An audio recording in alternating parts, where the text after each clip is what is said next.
The plan of the Democrats and media after Trump was convicted was simple enough. Brand him as a convicted felon and a fascist caricature.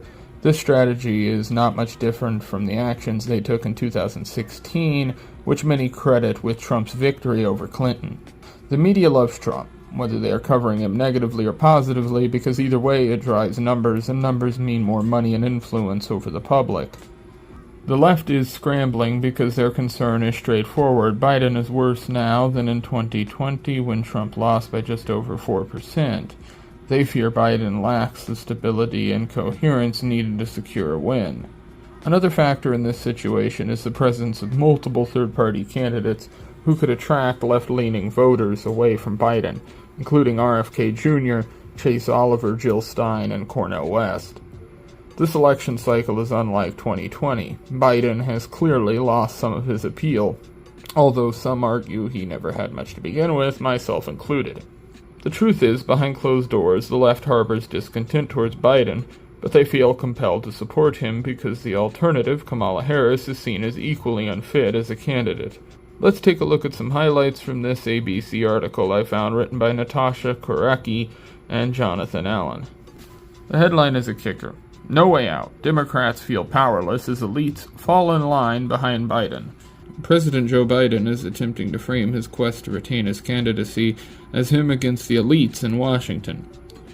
But in interviews, rank-and-file Democrat party chairs, battleground leaders, and elected officials say Biden has it exactly backward.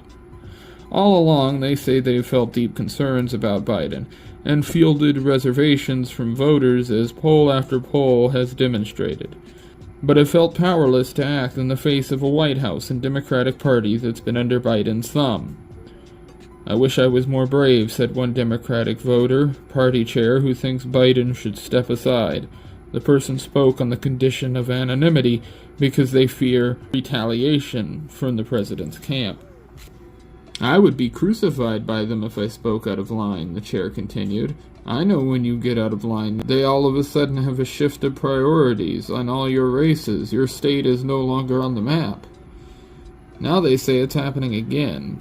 Even after a disastrous debate performance that was initially met with calls for him to step aside, new revelations from those around the president expressing concerns about his mental acuity and warning signs about future fundraising. One power broker after another is falling in line behind Biden, in some cases after just expressing grave doubts about him.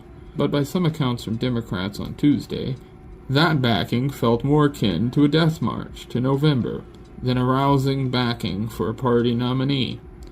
"No one is excited," an ally of the president said. "Expectations are very low for Biden going forward." Another Democratic House member put it in starker terms. "People are very frustrated that the president appears defensive and in denial. He's like the grandpa who refuses to give up the car keys even though it's not safe for him to drive anymore," the person said.